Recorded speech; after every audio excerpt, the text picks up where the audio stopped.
Alhamdulillahil qaili fi kitabihil mubin wa huwa asdaqul qailin aamintum man fis samai ay yahsifa bikumul ard fa idza hiya tamur am amintum man fis samai ay yursila alaikum hasiba fasata'lamuna kaifa nadir. Wa qala ta'ala fakullan ahadna bidzambih faminhum man arsalna alaihi hasiba wa minhum man ahazathu sayha wa minhum man hasabna bihil ar wa minhum man aghraqna wa ma kana Allahu liyudlimahum walakin kanu anfusahum yadlimun.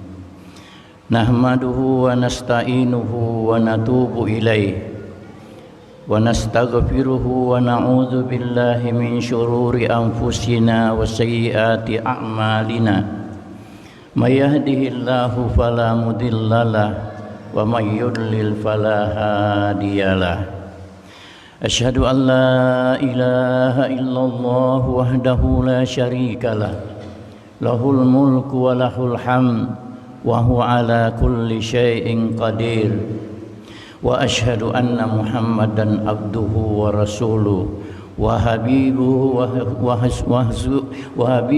wa safiyuhu allazi arsalahu Allahu basyiran wa nadhira wa da'iyan ila Allahi bi'idnihi wa sirajan munira. Amma ba'du fa ya ibadallah, usiku wa nafsiya bitaqwallah faqad fazal muttaqun. Ya ayyuhalladzina amanu taqullaha haqqa tuqatih wa la tamutunna illa wa antum muslimun. Ya ayyuhalladzina amanu taqullaha wa qulu qawlan sadida yuslih lakum a'malakum wa yaghfir lakum dzunubakum wa may yuti'illaha wa rasulahu faqad faza fawzan adzima. Jamaah yang saya cintai, harapan kita semua mudah-mudahan Allah Subhanahu wa taala senantiasa memaafkan kesalahan-kesalahan kita, mengampunkan dosa-dosa kita, dan melipat gandakan pahala amalan-amalan kita. Amin ya rabbal alamin. Kemudian daripada itu, tak henti-hentinya kita memanjatkan puji dan syukur kehadirat Allah Subhanahu wa taala, bahwa Allah juga tidak putus-putusnya mencurahkan nikmat, hidayah dan keridaannya kepada kita semua.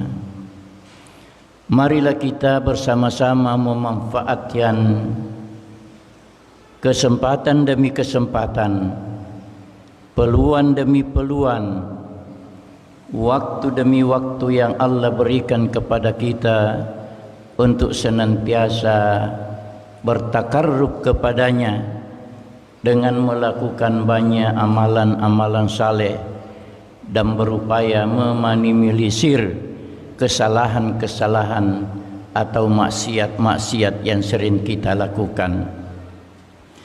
Kemudian daripada itu, dalam kesempatan yang berbahagia ini, saya mengajak bapak-bapak, saudara-saudara sekalian untuk melakukan renungan-renungan singkat, bahwa ketika kita membaca awal surah Al-Fatihah, yaitu ayat yang pertama, Alhamdulillahi Rabbil Alamin, segala puji bagi Allah seru sekalian alam. Maka yang dimaksud dengan alam di sini seluruh yang Allah ciptakan, dan selain dirinya sendiri semuanya adalah alam. Maka kita manusia ini termasuk alam. Namun syukur alhamdulillah bahwa alam yang di sekitar kita ini diciptakan oleh Allah untuk kita semua.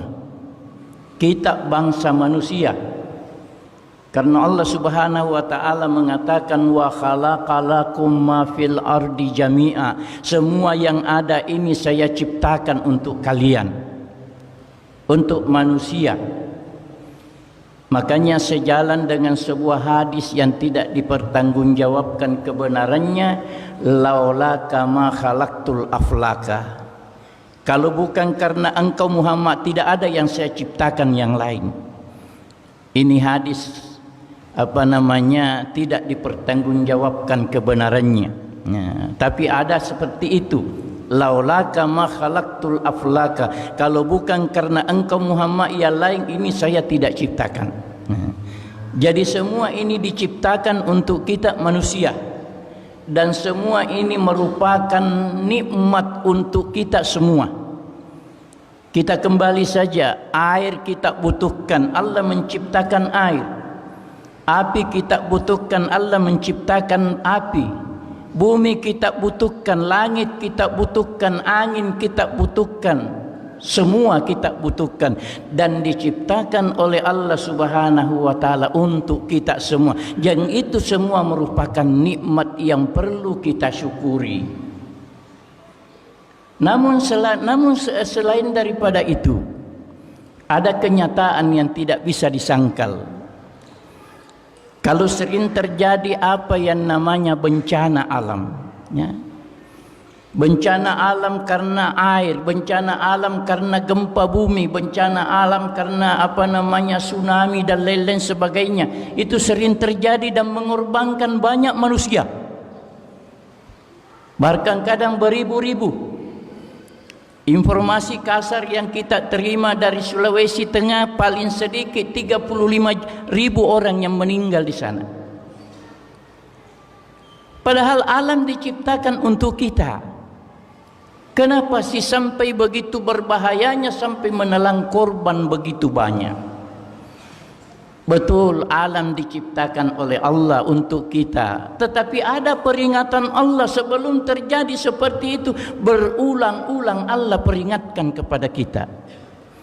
Aamintum man fis samai ayyasifa bikumul arda fa idza hiya tamur. Apakah kalian merasa aman sekiranya Allah menjungkir balikkan bumi ini dan menggoncangkannya untuk kalian? Duh, kemana mau kalian pergi? Aamintum man fis samai ayyursila alaikum hasiban fasata'lamuna kaifa nadir. Apakah kamu merasa aman kalau Allah mengiring hujan batu? Apakah merasa aman? Kemana kalian mau bersembunyi? Jadi dalam ayat-ayat ini kita melihat kalau alam yang Allah ciptakan sebagai nikmat bisa saja sekonyong-konyong berubah menjadi azab. Al-Quran mengatakan la in syakartum la azidannakum wa la in kafartum inna azabi lasyadid. Kalau kalian pandai bersyukur, saya akan tambah nikmat itu. Tuhan mengatakan saya akan tambah nikmat itu. Kesehatan kita akan ditambah, rezeki kita akan ditambah, kesempatan ikat kita akan ditambah, keamanan kita semakin kondusif. Wala in kafartum, tapi kalau kalian kafir tidak mensyukuri itu nikmat, inna azabi lasyadid, sesungguhnya azabku sangat pedih. Azabku sangat pedih. Satu saja kejadian, Pak, bisa menelan beberapa korban. Misalnya gempa bumi saja, tsunami saja, angin puting beliung saja, itu sudah bisa mengorbankan beribu-ribu manusia. Bagaimana kalau terjadi seperti yang terjadi di Palu sana itu, di Sulawesi Tengah? Banjir, tsunami, gempa bumi, dan keluarnya lumpur yang begitu banyak menelan desa-desa. Maka apa yang terjadi di sana, kaum muslimin yang sangat berbahagia, sama dengan yang terjadi jauh-jauh sebelumnya. Yang namanya kejadian alam, ya, yang namanya bencana alam bukan baru sekarang ada. Dan bencana alam bukan sesuatu yang kebetulan. Ya, para ilmuwan bicara karena begini, karena begini, karena begini. Tetapi yang sesungguhnya, bagaimanapun hebatnya temuan para ilmuwan, yang menentukan terjadinya hal seperti itu hanya yang ada di langit, Allah Subhanahu wa taala. Maka di dalam Al-Qur'an Pak, suratul Ankabut, berturut-turut Allah menyebutkan, ya, mulai dari Nabi Nuh, beralih kepada Nabi Ibrahim, beralih kepada Nabi Lut, beralih kepada Nabi Syuaib, beralih kepada kaum Ad dan Samud. Disebutkan bencana-bencana yang pernah menimpa umat-umat itu. Di situ disebutkan bahwa semua umat-umat ini pernah jaya-jaya, pernah hebat-hebat. Tetapi fafasaka an amri rabbih, tapi dia mendurhakai Allah. Dia mempermain-mainkan hukum-hukum dan aturan-aturan Allah. Maka diturunkanlah azab kepada mereka. Yang terjadi Pak di Poso itu kecil dibandingkan yang terjadi ketika Nabi Nuh. Seluruh dunia ini tenggelam. Dan menurut ulama hanya 14 orang yang selamat yang ikut kepada Nabi Nuh. Ada juga mengatakan kurang lebih 70 orang, Allahu alam. Sepanjang Nabi Nuh berseru kurang lebih 900 tahun, cuma sekitar 14 orang yang ikut Nabi Nuh. Sehingga Nabi Nuh karena merasa sudah putus asa, dia berdoa kepada Allah. Setelah dia mengatakan, inna qaumi ittakhadhu hadzal qur'ana mahjura, sesungguhnya mereka umat ini ya Allah mempermain-mainkan Al-Qur'an, ya, menghina Al-Qur'an, menghina bacaan-bacaan yang diturunkan kepada umat Nabi Nuh waktu itu yang disebut dengan Qur'an. Mereka ini melalaikan Al-Quran, mereka ini menghina Al-Quran, mereka ini mempermainkan Al-Quran. Lalu Nabi Nuh berdoa, Rabbi la tazar alal ardi minal kafirina dhayyara. Ya Allah, saya minta engkau membinasakan mereka, jangan membiarkan satu orang pun di antara mereka yang hidup. Maka diperintahkanlah Nabi Nuh membuat perahu, dan setelah perahu selesai maka naiklah air laut dan turunlah air dari langit, ketemu menjadi tsunami besar dan tenggelam seluruh dunia. Dan karena doa Nabi Nuh, jangan biarkan satu orang pun yang selamat, anaknya sendiri, istrinya sendiri Nabi Nuh turut tenggelam di lautan dunia itu pada waktu itu. Ini zaman Nabi Nuh. Ketika di zaman Nabi Lut, karena umat Nabi Lut begitu kasar, begitu kotor, begitu bejat. Laki-laki main seks dengan sesamanya laki-laki. Tidak laku perempuan ketika itu. Maka Nabi Lut juga berdoa kepada Allah, Rabbin surni, ya Allah tolonglah aku, tidak tahu apa lagi yang saya bisa lakukan. Maka diperintahkanlah Nabi Lut untuk meninggalkan negeri itu. Dan ketika kaum Lut keluar meninggalkan negeri itu, maka negeri Nabi Lut diangkat ke langit tinggi-tinggi, kemudian dibalik dan dijatuhkan kembali ke dunia. Tidak ada satu pun yang hidup. Itulah yang menimpa umat Nabi Lut. Ketika umat Nabi Syuaib yang mempermainkan ukuran di dalam perdagangan, liter diroba, meter diroba, dacin diroba, karena mengejar keuntungan yang banyak. Maka akibatnya mereka ditimpa dengan kemarau panjang sampai 7 tahun lamanya tidak turun-turun hujan. Na'udzubillahi min zalik. Dan kemudian berakhir dengan turunnya azab dari langit, dan semua pengikut Nabi Syuaib juga turut korban dengan azab itu. Begitu pula kaum Samud dan kaum Ad, umat Nabi Saleh dan umat Nabi Hud. Ketika nabinya juga sudah angkat tangan tidak bisa berbuat apa-apa, maka berdoalah kepada Allah seperti doa tadi, Rabbin surni, tolonglah aku ya Allah. Maka turunlah azab Tuhan, ya. Turunlah azab Tuhan, disebutkan di dalam Al-Quran, amma samudu fa'uhliku bitaghiyah. Kaum Ad ini kami binasakan hanya dengan teriakan, sebuah ledakan yang dahsyat sampai mereka bergelimpangan, tidak ada satupun orang yang hidup. Wa amma adun fahuliku birihin sarsarin atiyah. Adapun kaum Ad kami binasakan dengan angin kencang puting beliung yang keras yang bertiup 7 malam 8 hari. Ya. Sab'a layalin wa samaniyata ayamin husuma. 7 malam 8 hari terus menerus, tidak ada jeda, tidak ada istirahat. Tidak sampai dengan angin yang bisa kita rasakan. Kalau sudah bertiup beberapa menit berhenti lagi, sudah itu bertiup lagi berhenti lagi. Tapi angin yang menimpa kaum Ad itu bertiup 7 hari 8 malam terus menerus. Sampai bukan saja kantong-kantong yang terbang, bukan saja kotoran yang diterbangkan, tapi bangsa Ad sendiri yang diterbangkan ke langit, berputar-putar, berjungkir-jungkir, kemudian dijatuhkan kembali dan mati semua bangsa Ad.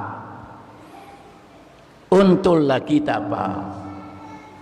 Untunglah kita, Pak, umat manusia, khususnya umat Muhammad sallallahu alaihi wasallam, karena doa Nabi kita. Nabiullah sallallahu alaihi wasallam pernah salat malam. Dan ketika salat malam, salah seorang sahabat bernama Abdullah bin Habab bin Al-Arat mencoba mengintip Rasulullah sallallahu alaihi wasallam ketika beliau salat. Dan Ibnul Al-Arat ini, Habab bin Al-Arat ini bertanya-tanya di dalam hati, kok salah apakah yang dilakukan oleh Rasulullah sallallahu alaihi wasallam ini? Barusan beliau salat sehebat ini. Panjang berdirinya, panjang rukuknya, panjang i'tidalnya, panjang sujudnya. Salah apakah yang beliau lakukan sampai menjelang terbitnya subuh baru selesai? Kemudian Abdullah bin Habab bin Al-Arat pulang. Nanti setelah pagi hari barulah beliau datang bertanya kepada Rasulullah dengan mendahulukan, maaf banyak ya Rasulullah, tadi saya mengintip engkau sementara salat dan saya kagum dan kasihan sendiri melihat engkau salat begitu hebat. Barusan saya melihat engkau salat seperti itu, begitu panjangnya, begitu khusyuknya. Dan kedengaran engkau merintih-rintih di dalam rukuk, di dalam sujud. Salah apa yang kamu lakukan itu? Ajal ya Abdullah bin Habab Al-Arat. Betul. Baru kali ini saya seperti itu, salat seperti itu. Innaha salatu ragabin warahabin. Salat yang saya lakukan tadi malam itu salat ragab dan salat rahab. Apa itu? Artinya salat ragab dan salat rahab. Salat mengharap ampunan, salat mengharap petunjuk, salat mengharap kasih sayang kepada Allah Subhanahu wa taala, dan salat perlindungan. Mudah-mudahan umatku ini dapat perlindungan. Dan di dalam salat saya tadi malam itu ada 3 permintaan yang saya ajukan kepada Allah Subhanahu wa taala. Ada 3 permintaan yang saya sampaikan kepada Allah Subhanahu wa taala, tapi sayang cuma 2 yang diterima dan 1 yang tidak. Apa itu ya Rasulullah? Permintaan apa yang kamu lakukan? Nabi mengatakan, saya minta umatku supaya jangan berbeda-beda pendapat, biar mereka bersatu di dalam pendapat dan tidak terjadi perselisihan satu dengan yang lain. Sayang itu tidak diterima oleh Allah. Kenapa? Karena itu juga ujian. Itu juga sebab sehingga orang berusaha mencari kebenaran. Kalau tidak ada seperti itu orang akan lalai. Tetapi dengan adanya perbedaan-perbedaan pendapat, orang terpanggil untuk belajar. Mari kita belajar mencari mana yang benar, karena tidak mungkin ada 2 barang diperselisihkan keduanya benar. Pasti ada yang benar dan ada yang satu. Ini pancingan. Allah tidak terima. Dan yang kedua, saya minta kepada Allah supaya umatku jangan dikuasai di seluruh dunia oleh satu kekuasaan dari orang kafir. Alhamdulillah tidak diterima. Alhamdulillah itu diterima. Makanya umat Islam, Pak, bagaimana ditekan, bagaimana dimusuhi, bagaimana diperangi, tapi insya Allah tidak akan habis ini umat Islam. Satu saat nanti umat Islam pada waktunya akan menguasai dunia ini, dan hukum Allah akan berlaku di permukaan bumi ini. Karena umat Islam tidak akan habis, biar diperangi di mana-mana. Coba kita lihat sekarang Pak. Di Filipina orang yang masuk Islam bukan 1-2 duduk di masjid. Satu gereja masuk Islam, satu kampung masuk Islam. Sementara di sana bukan wilayah Islam. Kita tahu di Rusia merupakan negara komunis terbesar di dunia. Tapi penguasanya sendiri mengatakan masa depan akan dikuasai Islam di Rusia ini. Bahkan ketika terjadi pertemuan besar dari beberapa tokoh-tokoh dunia yang bukan Islam mengadakan satu pertemuan, kira-kira masa depan kita siapa di antara agama-agama ini yang berkuasa? Maka dengan jujur orang-orang kafir yang melakukan pertemuan mengatakan bahwa yang bakal memimpin dunia ini hanya Islam yang bisa. Diakui Pak. Jadi Nabi kita itu berdoa tidak sembarangan dan Allah tidak melihat menjawab doanya begitu saja.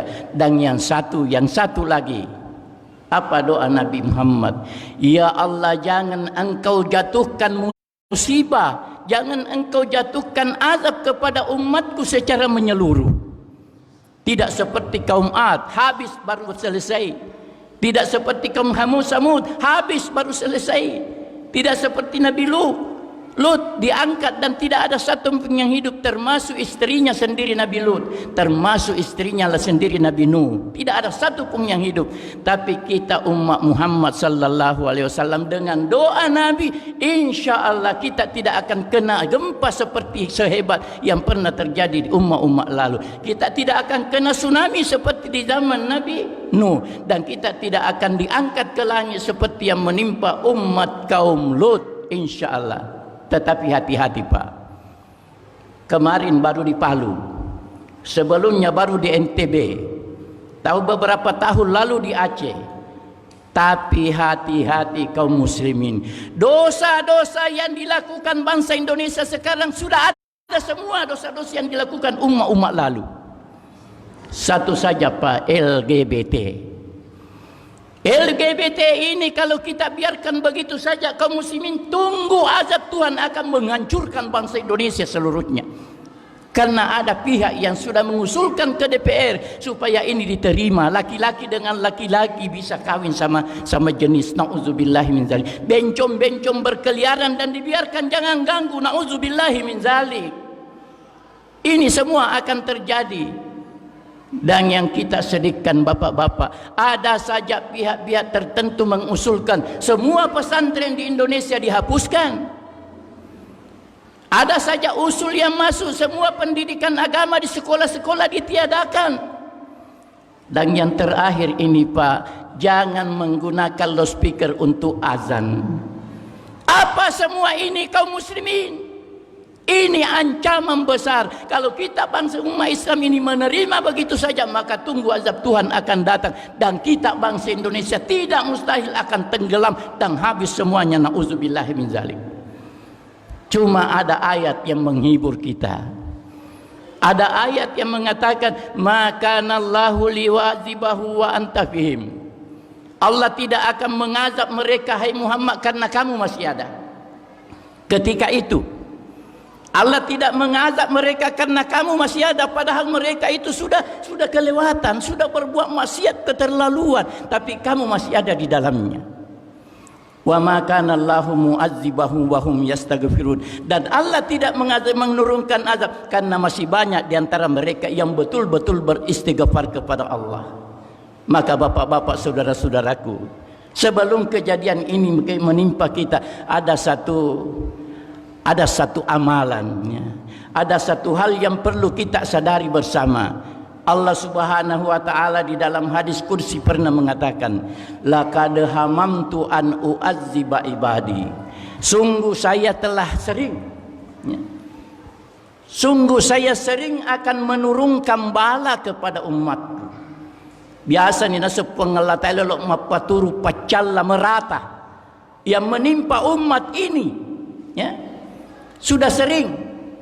Fa'anduru ila ummaril masajid. Tapi kalau saya melihat orang-orang yang berbondong-bondong menuju masjid untuk datang ruku dan sujud mengabdi kepada saya, wa wildanil muslimin, dan anak-anak muda Islam yang masih rajin belajar mempelajari agama, ya, karena berarti masih ada dukungan dari orang-orang tua, karena tidak mungkin anak-anaknya pergi belajar tanpa dukungan orang-orang tua. Masih penuh-penuh pesantren, masih ramai-ramai majelis taklim. Fayaskunu gadabi, maka kemarahanku menjadi tenang.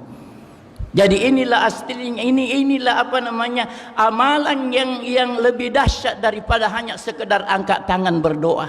Karena boleh saja kita berdoa Pak, dan doa saja kita bisa diterima, tetapi ada persyaratannya doa kita diterima oleh Allah Subhanahu wa taala. Tidak asal berdoa. Allah Subhanahu wa taala mengatakan ilaihi yas'adul kalimut thayyib.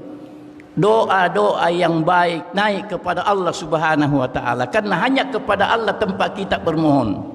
Wal amalus salihu yarfa'u, tapi hanya dengan amalan saleh yang bisa mengangkat doa itu naik. Jadi kalau berdoa saja tanpa amalan, jangan pernah mengharap Pak kalau Allah bisa mentolerir, Allah bisa menerima.